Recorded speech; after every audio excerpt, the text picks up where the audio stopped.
Peace, love, good health, and black power. Welcome to the Black Functional Man channel. Please go to YouTube and subscribe to the channel and send something to your friends, like and do everything else. I got my main man Neil with me, and then I got my nephew with me, Edward X Ford, aka Man 640 Morgan Street, aka the Professor. Yeah. I got my main man with me. Before we get into the show, Scholar. Yeah. I want to just send a congratulations out to my nephew. I call him my nephew, but he's from my main man V. It's his son in Sharon. He just got his master's degree this weekend, man.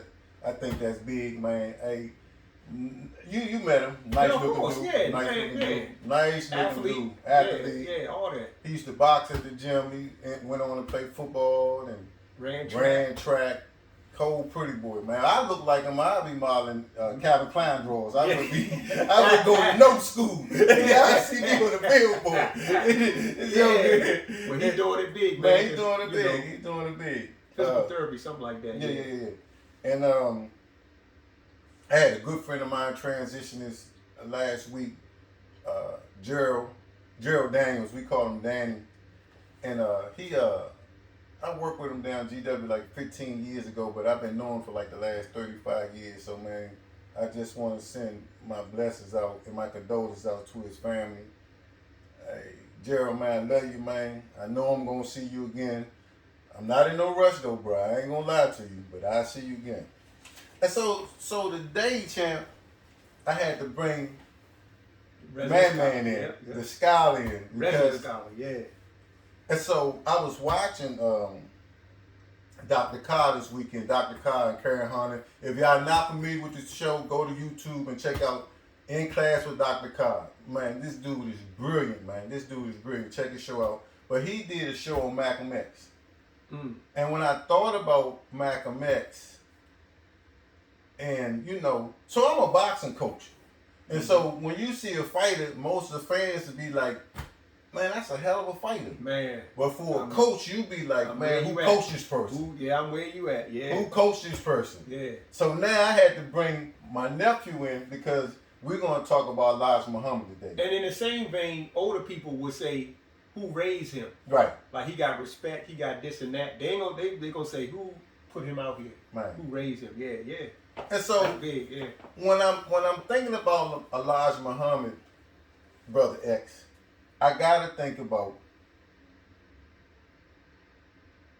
the Honorable Minister Louis Farrakhan. I gotta think about Malcolm X, and I gotta think about Cassius Clay, aka Muhammad Ali. Like these guys, man, are iconic,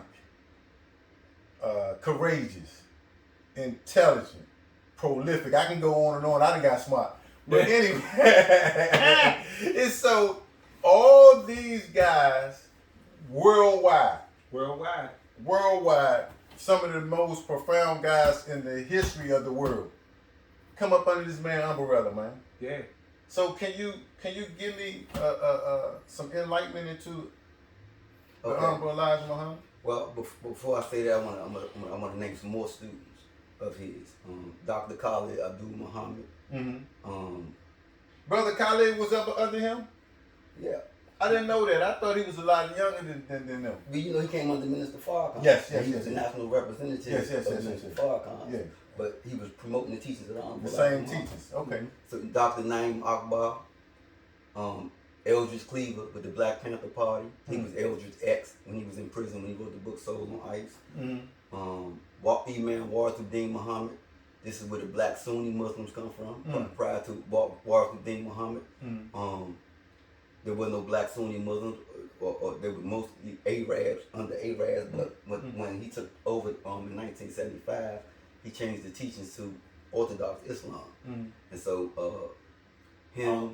let me ask you, now that you said that, I think that I don't want to be too far base, but I think the guy that started the 5%ers was came Clarence 13X. Yeah. He was under the Honorable Elijah Muhammad. Okay. And the Honorable Elijah Muhammad, like no other, impacted our community.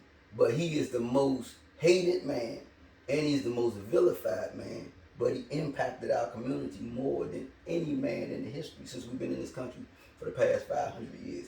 In fact, prior to the Honorable Elijah Muhammad, we were called Negroes. Mm-hmm. The term black was popularized by James Brown from hearing Minister Malcolm X. When they say it loud, I'm black and I'm proud. That came from the teachings of the Honorable Elijah Muhammad. Prior to Elijah Muhammad, if you call somebody black, that was an insult and it was fighting words. Man, I never knew that. I thought if you called a person nigga, that was fighting words. I never knew that, James. I never knew that. People didn't want to be called black. You call somebody black, They want to be called colored or Negro. Yeah, or Negro. Yeah. Wow. So we like, in fact, we protested. They used to call us Negro with a small N. So we protested. We wanted to be a Negro with a capital N. So we protested, and so Minister Malcolm X, coming out of Harlem, Mosque Number 7, popularizing the teachings of the Honorable Elijah Muhammad. Then Stokely Carmichael, who was influenced with the Student Nonviolent Coordinating Committee, said was talking about we want black power. Right. And then James Brown came and said, "Say it loud, I'm black and I'm proud." And overnight, we went from Negro to black people. Man, I learned something. And so you gotta tell me about the beginning. So where does Farad Muhammad play? What's his place? In 1930, Master Farad Muhammad came to North America, and he was in Detroit. And in 1931, September 1931, the Honorable Elijah Muhammad, at that time his name was Elijah Poole, Mm-hmm. and his wife told him, "It's a man teaching something that you need to go hear." And so he went to hear Farad, and at the end of the meeting, because Elijah was the son of a Baptist preacher, so he knew the Bible pretty well. Mm-hmm. Because when he was little, they used to call him Prophet Elijah, and would say that he would be a preacher. Right. And so he thought he would be a preacher, so he pretty much knew the Bible. And so when he went to the meeting and heard Farad talking, he said, "This is the man that the Bible was talking about that's coming at the end of the world, the Savior." So he went to him and said, "I know who you are." And then Farad was like, "Who am I?" And he was like, "You God." And he was like, "Who know this besides yourself?" And he was like, "Nobody." So Farad said, "Don't tell nobody that." And so for 3 years and 4 or 5 months, Farad taught the Honorable Elijah Muhammad day and night. And then he just disappeared as mysteriously as he came. And from that point on, the Honorable Elijah Muhammad said he was the messenger of Allah.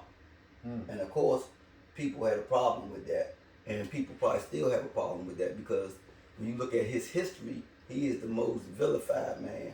When you talk to any black person that's not a Muslim follower of the Honorable Elijah Muhammad or the Honorable Minister Louis Farrakhan, if you ask somebody Elijah Muhammad, they're going to say something bad. By program, systematically programmed, they're going to say, "Man, he's a pedophile. He had them young girls." They're going to say something bad about him. He had Malcolm X killed. He was jealous of Malcolm. They're going to say something bad just because we've been programmed. Right. But if you look at the Honorable Elijah Muhammad and his success as a leader among our people, nobody till this day has been able to duplicate his work. Nobody till this day has been able to go in prisons all over America and reform cold-blooded killers, hardcore criminals, and give them like respectability. Look at Minister Malcolm X. People said that the Honorable Elijah Muhammad was jealous of Minister Malcolm X. And, but if you look at it, everything Malcolm said that made him great, he said the Honorable Elijah Muhammad teaches us thus and so. So what would he be jealous of him for? And I heard one of the ministers say that the Honorable Elijah Muhammad knew Malcolm could speak good. That's why he sent him to New York. That's why he made him his national spokesperson. Just think about that. Let's think You know, about that. what's interesting is when you talk about people say negative things about Elijah Muhammad, my first instinct is that a lot of uneducated people say negative things, because when you talk to black scholars, and I'm not talking about the modern day scholars who aren't familiar with Franz Fanon and all, Dr.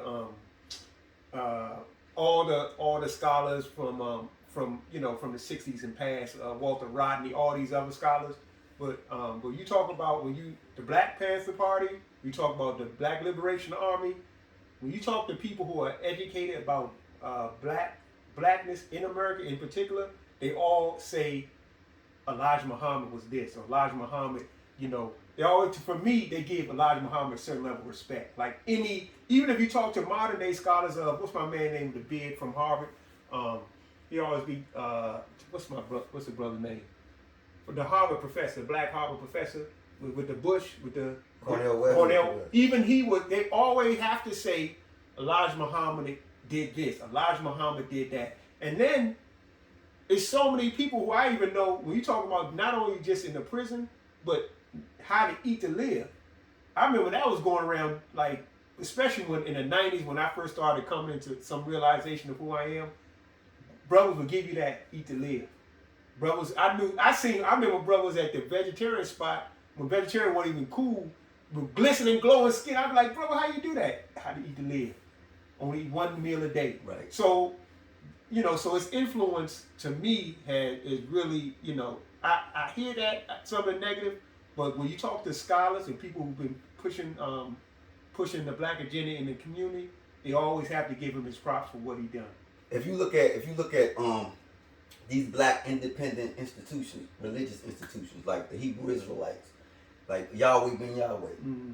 Yahweh ben Yahweh was in the Nation of Islam. He was a minister in the Nation of Islam. Mm. And if you look at his teachings, his writings, he just changed Allah to Yahweh in his writing. But if you look at if you take the Message to the Black Man written by the Honorable Elijah Muhammad and his writings, word for word, same teachings. If you look at the 10-point program of the Black Panther Party, in fact, Huey P. Newton and Bobby Seale says that they studied the back of the Muhammad Speaks newspaper and what the Muslims want, what the Muslims believe, and from that they made the 10-point program of the Black Panther Party. And can you also speak about Clarence X? Clarence 13X. He was a brother that was in a mosque under Malcolm X. He was in the Harlem Mosque, Mosque number 7, and for whatever reason he left or was put out. He always believed in the teachings. And so, you know, the teachings of the Honorable Elijah Muhammad teach, this is, one of the popular parts is that the white man is the devil. Mm-hmm. People know about the nation teach that the white man is the devil, but they don't know. Why do he say that? Why do you call him the devil? Because if you look at all of the things that we were taught that the devil would do. Okay. The white man put the devil that we was taught about, the white man, and put him out of business. Anything you say the devil will do to you, the white man to do it to you right now. The white man will set you on fire. Yeah. The white man will drag you. The white man gave us hell for the last 500 years. Okay. There wouldn't be nothing left for a mystery devil to do. Hey, so you go to hell, you be like, man, I'm used to this nigga. Yeah, white man. I mean, this already been done to me. Ain't nothing else. Okay, but Jeff, I want to piggyback on something you said because I know about the prison system, but he during like the 50s and 60s, he had like a clinic and he was cleaning all these dope things up, man. That you know that I think that goes underrated too, man. And Malcolm X spoke as the national spokesperson. He spoke, and one of the things that the Honorable Elijah, he went to the Honorable Elijah Muhammad, said that, you know, white sociologists want to know what it is that make us so successful in cleaning our people up. And he said, tell them it's our belief in Allah. And one of the things that is popular, like I was saying, with people know that they teach that the white man is the devil. Mm. What most people don't know, that the nation teach that the black man is God. Mm. Mm. That's the opposite that people don't know. Right. And so when you teach black people that you God by nature, and that if you look at all the things that's God, taking drugs, consuming alcohol, and all these things will be beneath you. Ungodly. And it'll make you stop doing it. Right. If you say that the white man want our people to be deaf, dumb, and blind, and ignorant, just knowing that is going to make you start reading. Right. Just knowing that the white man like for us to not take care of our children. Right. That's going to make you want to be a good father. Right. Because you understand psychologically that there's a war going on. And the war is God and the devil. And that fight starts within the self. Right. And I got one more thing. When I kind of looked up, and I didn't know this, but Honorable Elijah Muhammad, he had an economic plan. It was a 3-year plan. It started from 1934 to 1975 till he passed. And the plan was simply, hey, we just save all your money that for like 3 years that you buy the necessary stuff, but just save your money for 3 years. And then after 3 years, we're gonna get you a land, some a farmland, a store, whatever you're doing, we're gonna put you in the business. And when they said that at one point the Nation of Islam had an estimated $40 million, and like that's unheard of. It come 80 million. 80 million? 80 million. Man. And then, so like right now today, Minister Farrakhan got farmland in Georgia, farmland throughout the South, and they got a school in every city, every major city where black people are, because we got to, the Honorable Elijah Muhammad said we got to take our children from the white man's school. And so the Jews won't allow Nazis to teach their children. Man. Just think about that. Speak on it, bro. The Jews would not allow. Do you think the Jews would let some Germans teach their children? Speak on it, bro. So if you think about that, why would we allow our children to go to the white man's school? Right. Here's a man that hate us. Here's a man that plot against us. Here's a man that plan against us. And we send our children to him to be miseducated. And if you look at those who came up under the influence of the Honorable Elijah Muhammad, just look at the product. It's a scripture in the Bible say you could tell a tree by the fruit it bears. Man. And so, again, the Honorable Elijah Muhammad, he was locked up in 1935 for child neglect because he was like, my kid's not going to this school. Man, they had a Muslim school at that time.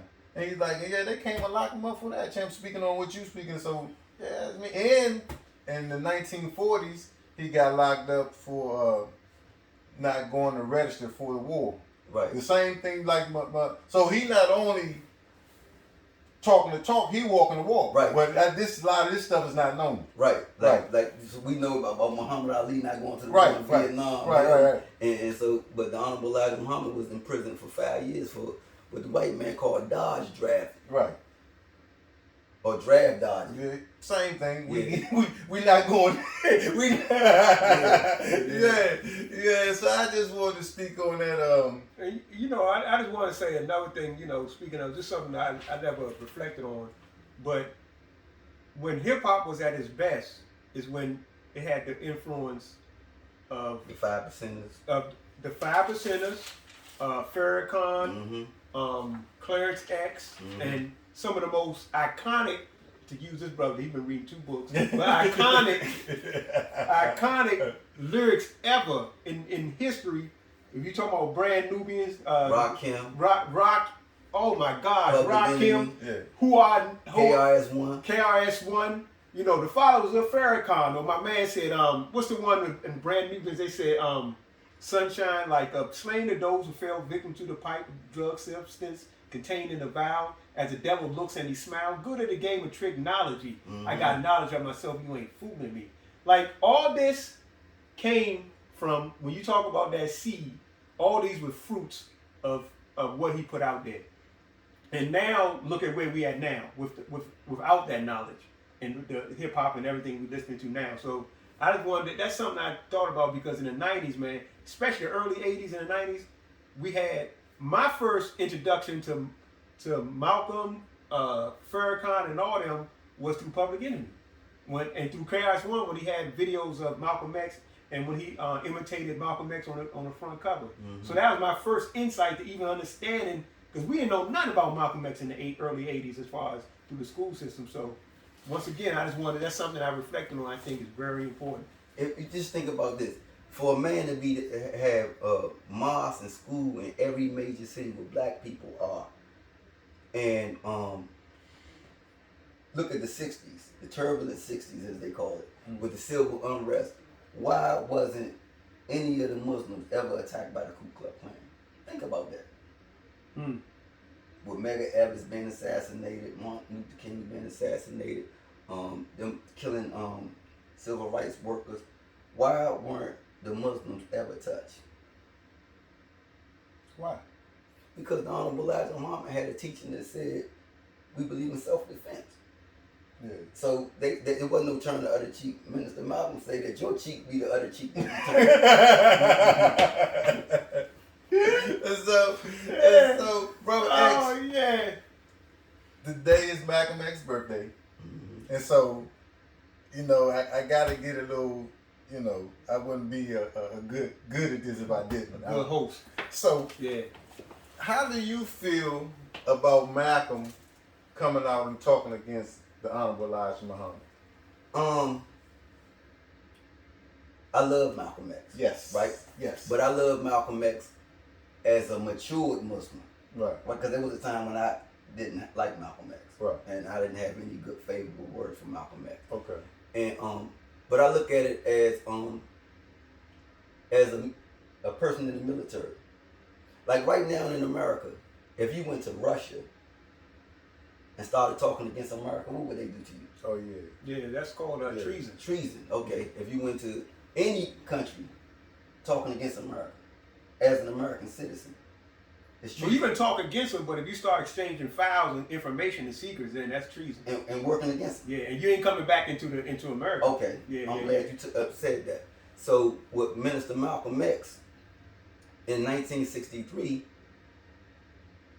all of the ministers were given orders by the Honorable Elijah Muhammad when John F. Kennedy was assassinated. All of the ministers were given orders, don't make no mention of the president's assassination. Mm-hmm.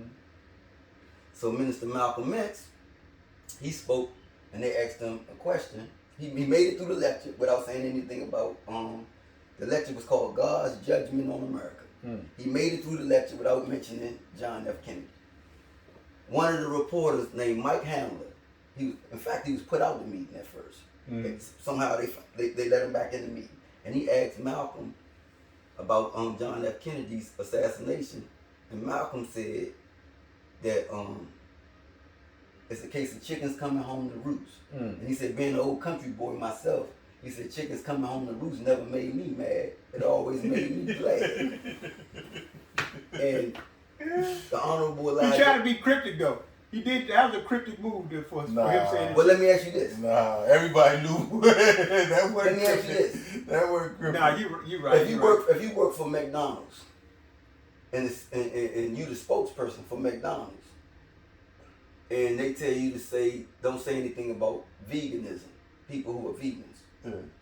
And you might be a vegan yourself, Mm-hmm. but you don't represent yourself. You Right. represent McDonald's. McDonald's. So you get on the podium and say, well, hamburgers are not good for us. Yeah. Or I say, yeah, all I know is I'm a vegan and I don't got high blood pressure.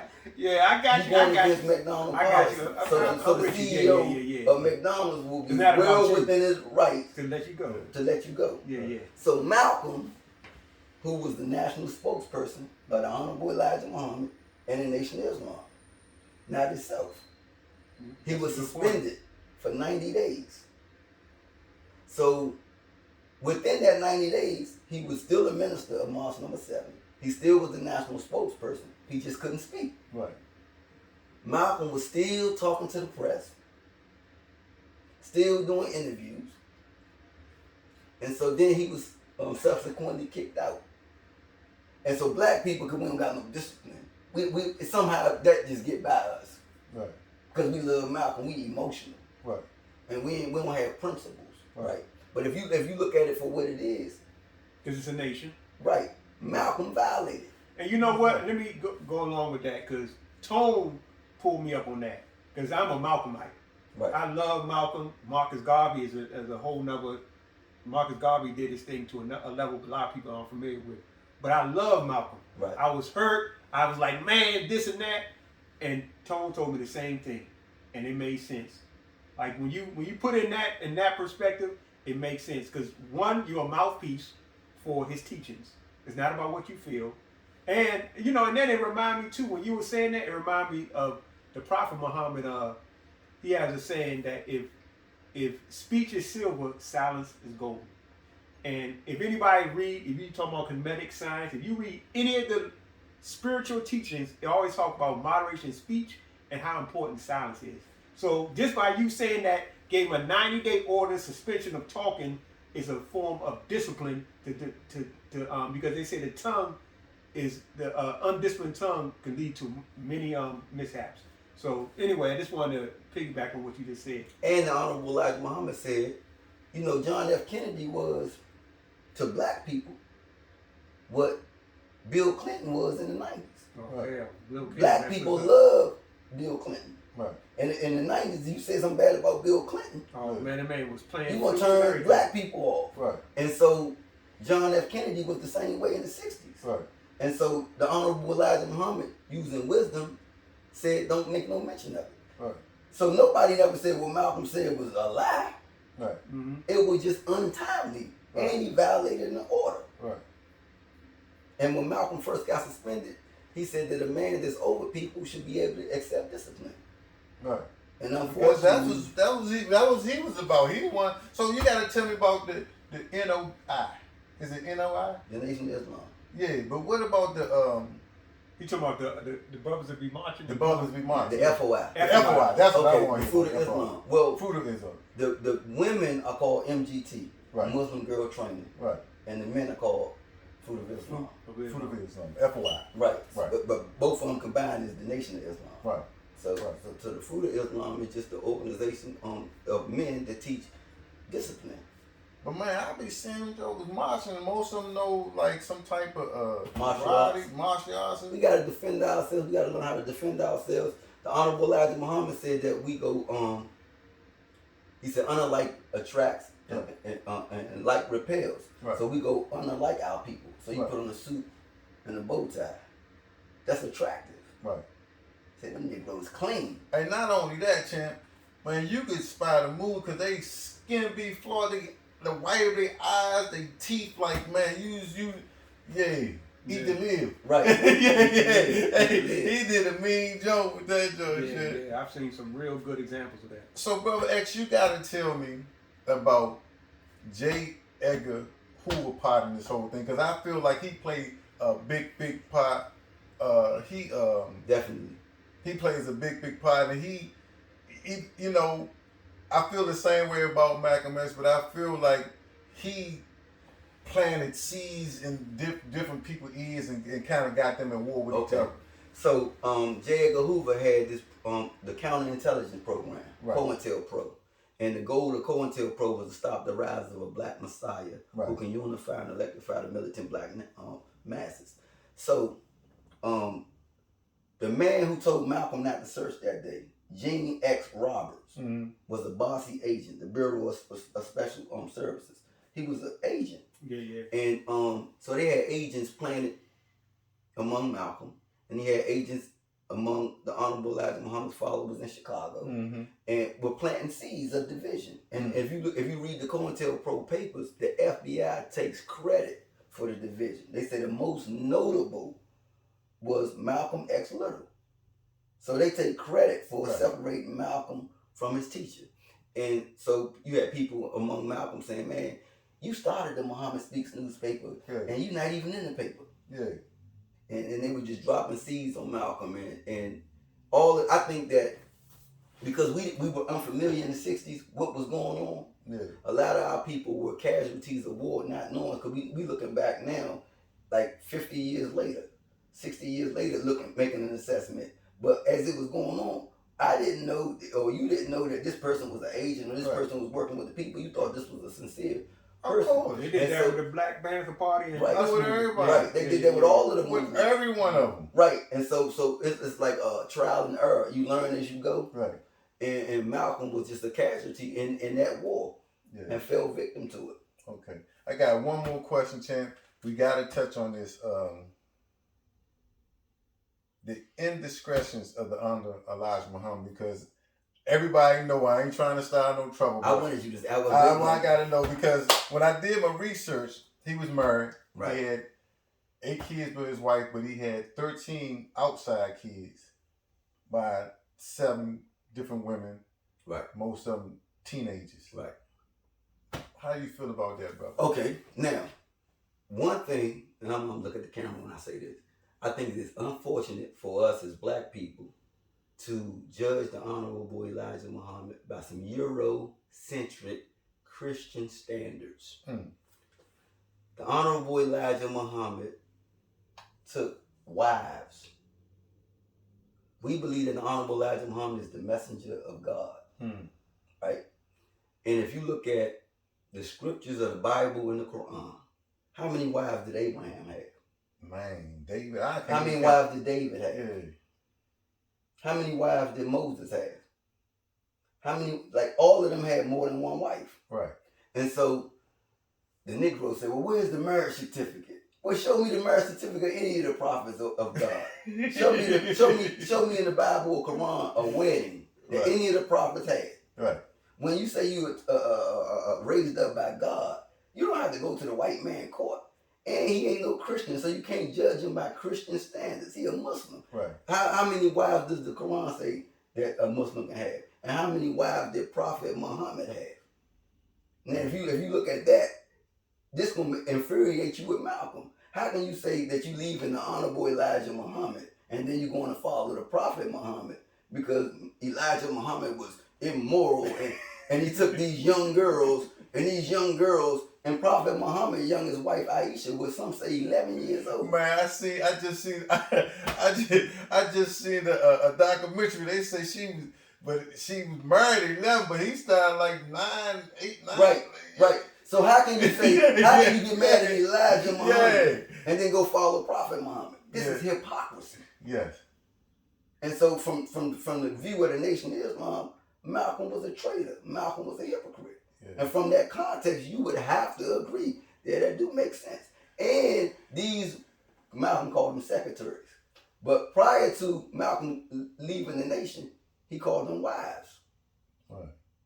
And he understood them as his wives. But he knew that the public wouldn't understand it. So he said these young secretaries. Right. And so that stuck. Right. These young secretaries, guess what? All of them are still in the Nation of Islam. Right. All of them still say they were his wives. Now, in the street, we call that a player hater. And if a man got 7, 8 women, and if they cool with it, and all 7, 8 of them know about each other, and they cool with being his wife, who the hell are you to come and say that that's wrong? Yeah. Okay, I had to ask you, bro. I'm glad you asked. But does that make sense? It don't make no type. Man, for real, I ain't in the nation, none of that, but if I find out that you whooping your wife, I might say, man, that's messed up. And I'm going to go on about my business. I ain't calling no police. I might be wrong, but I ain't going against the grain. Nah. Man. And so Malcolm, and that's one of my issues with Malcolm. Like, here go a man that raised you up. You had an 8th grade education, brought you out of the penitentiary, put you before the world, made your name a household name.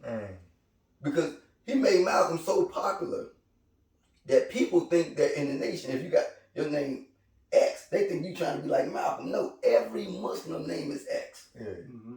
That's the X represents unknown. Right. Because in mathematics, that's the algebra. You don't know the equation, so you put the X. Unknown. So because during slavery we were stripped of our name, language, culture, and religion. Right. We don't know our indigenous name. Right. So you use the X. Right. And so Malcolm just popularized it. But Minister Farrakhan's name was Louis X before he became Farrakhan. Right. So I just wanted to say that too, because people think when you say X, you copying Malcolm. No, everybody was X. Yeah. Okay, champ. Yeah, and so we spoke about Malcolm, who was one of my heroes, but another hero, I mean, if you can speak a little bit about, who's white or black, considered the greatest of all time, Muhammad Ali. Cassius X. Cassius X. Mm-hmm. Yeah. Can you speak a little bit about him? Because he, they say as far as in the Muslim world, he's one of the most popular Muslims ever in the Muslim world. And the Honorable Elijah Muhammad predicted that he would win against Sonny Liston, and gave him that name and told him that I'm gonna make you popular all over the world, and you're gonna make Islam popular all over the world. And he's done that. And everything that I've read of the Honorable Elijah Muhammad came true. Yeah. And then another thing about Muhammad Ali that is interesting in sports in particular, he kind of showed the power of God. What I mean is that when he fought Sonny Liston, all boxing experts thought he's going to be demolished. but he prayed in the corner and he always talked about Allah. And the reason why I think they say he's the greatest, because when he fought George Foreman, people do not realize George Foreman demolished everybody who he had a hard time with. Everybody in his corner, he said, man, why y'all so quiet? Everybody thought he was going to die in that ring, and he beat him. And so, but he always gave God the glory, and he was one of the first athletes who not only he showed and improved the power of spirituality and God, and believing in God will pull you through. So I just think that's another important thing just about Muhammad Ali. Let me say this. And what he got from... one time, the mafia, the mob, went to Muhammad Ali, and they wanted him to throw the fight. And they told him if he didn't throw the fight, they was going to bust up his kneecaps. And so he went to the Honorable Elijah Muhammad and told him, like, they want him to throw the fight. And the Honorable Elijah Muhammad said, they got kneecaps too.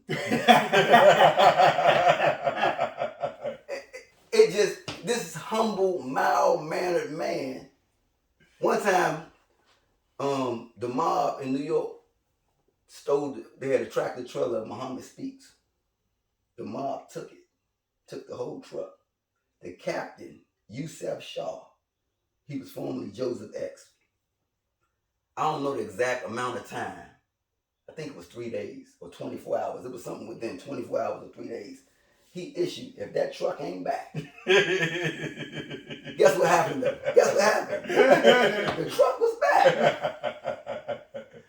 Man. Knowing that history and me seeing that like firsthand when I accepted Islam and came home and was in the mosque under Minister Farrakhan, the respect, like I'm gonna share something with you. One day I went to see my parole officer. Now when I came home, I had 15 to 80 years. So I was supposed to get off parole 2071 because I went in 1991. So from 1991 to 2071 is 80 years. And one day I went to see my parole officer in Greenbelt, Maryland. I had on a suit and bow tie. And when I went in there, my parole officer said, "You a FOI?" So I'm like, "Yes, sir." He said, "Man, I didn't know that." He said, "Bro, FOI don't get in no trouble." He said, "I'm about to take you off parole." That ain't the punchline. That's not the punchline, though.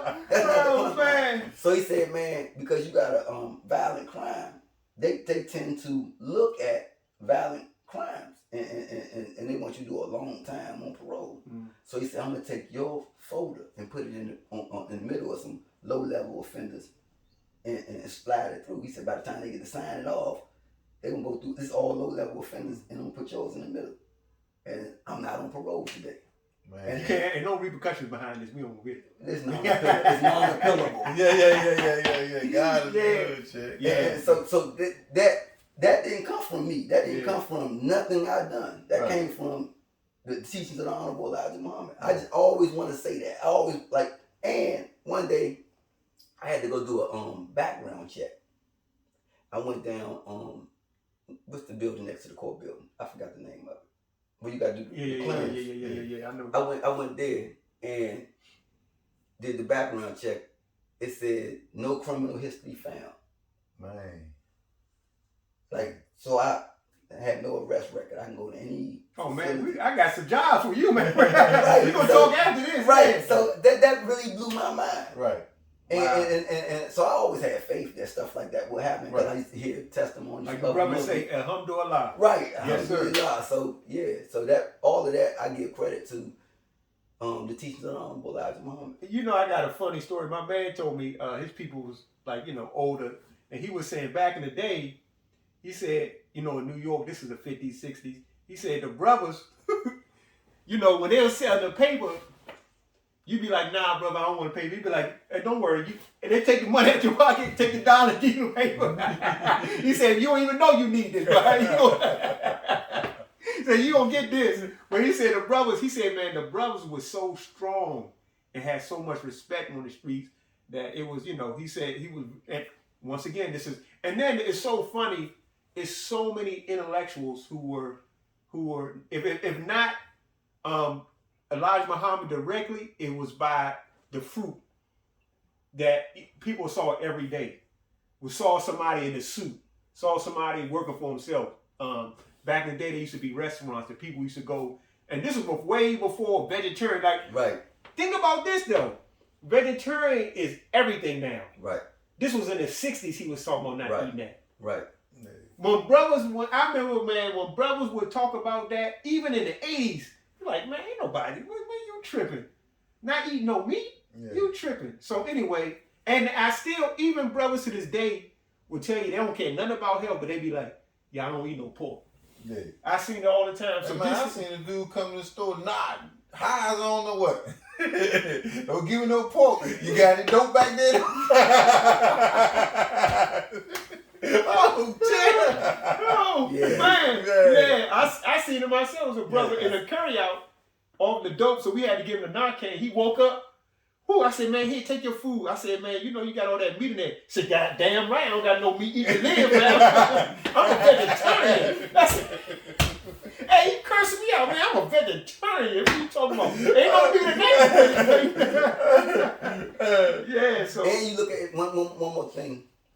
If you look at the Honorable Elijah Muhammad had us call each other brother Yes. and sister. Yeah. And now we the only group of people that naturally call each other, what's up, brother? Yeah. Like you can see, you go somewhere, you only black person, hey, bro, man, I'm glad to see you. You don't even know from nowhere. Yeah. And so psychologically, that type of tribalism it exists among us as a people as a result of that. And so, man, I think that's about it. I just wanted to see, you know, I hear about Minister Fred Khan and Malcolm X and Muhammad Ali and the person that's working behind this person. I never hear about him, so I just wanted to ask you about him. This is good. And look at I the appreciate minister's 88 years old. Man, he look good. look Chan. good. 88 years He old. look good. Yeah. So He I look wanted good, to man. say He that. still. Oh, before we go, I hope this don't take too long, but what about Khalid? What's my man's name? Khalid Muhammad. Do you have what was his influence and everything in the nation? Dr. Khalid Muhammad, his history parallels almost perfect Malcolm X because he got suspended. Malcolm got suspended November 1963. And Malcolm was assassinated February 21st, 1965. Mm-hmm. Dr. Khalid got suspended November 1993. And for what? Well, he made a speech against the Jews and was telling black people to kill white South Africans. Yeah. And he was suspended, and he died in February of 2001. Basically, the same thing Minister Fred Khan told him, don't we? Right. Right. He still just went on. And the same thing happened. The parallels is like, to me, is amazing. Yeah. Mm-hmm. And so he was always like the new Malcolm X. Yeah. Mm-hmm. Hey, man, he was. I went to see him down Howard one time, and he was so electrifying. I wanted to kill the first white person. I was like, so you got to calm down. Hey, he had some. You see him in real life, champ, he gonna have you pumped up, home. He was mean with it, champ. Yeah. He was mean with it. Yeah, I seen the video. He talked about George Jackson, brother, Jonathan Jackson. He said he went into that. He said he went into the courtroom. He said, I'm the one who's taking over this courtroom. He said this 60-year-old revolutionary. Yeah, you right. He had you hyped up. I'm trying to tell you, man. I went to see him. He used to be there at Howard like once a month, man. I stayed down there seeing him. Oh, champ. yeah? Yeah. Man, what's the dude that graduated from Howard? But he real deep in the Muslim dude. He used to put all the shows In the together. Nation of Islam? In the Nation of Islam. It's a dude that graduated from Howard. I forget his name. In D.C.? In D.C. He graduated from Howard, huh? Yeah, he used to put the shows together. I forget his name. I didn't know he was gonna go this far.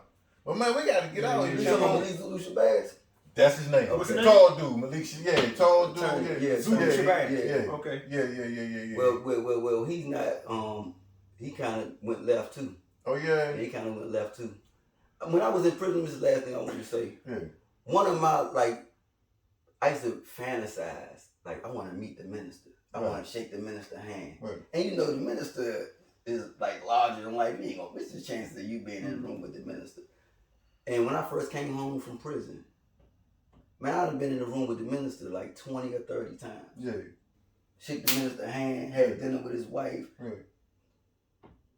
and the minister so down to earth, make you feel like, cause you in your mind, you're like, man, this is the minister. Yeah. None of the things that you would have in your mind about him will he give you. Right. Yeah.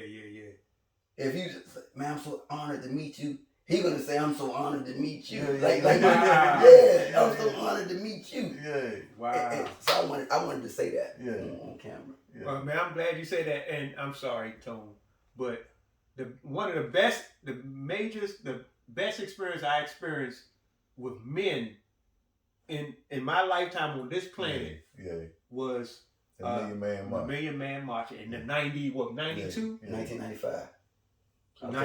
Man, I was dead. I never seen so many brothers talking about, what's up, brother? Like, just the love that men have.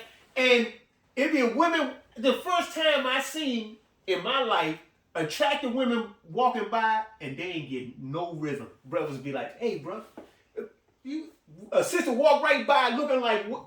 Hey, brother, how you doing? Like, it was no attention. It was just black, slim. When I went home, I felt like I was on a high. Yeah. I mean, I know we get going over time, but when I was in prison in 1995, then they had the Million Man March. In the federal penitentiary, the count is everything. The 4 o'clock count. Nothing overrides the count. I don't care if it's the Super Bowl. I don't care if it's the NBA championship. You going in that cell for count. During a Million Man March, the warden, in every prison in the Federal Bureau of Prisons, they held the count back. You gonna start a riot up in here. That showed me the power of Minister Farrakhan. I was like, man, because I did 18 years, I never saw that. They don't do that for no game, nothing. They don't have that 4 o'clock count. At 4 o'clock, Minister Farrakhan was walking down the Capitol steps. Man. The white man said, the count will be delayed.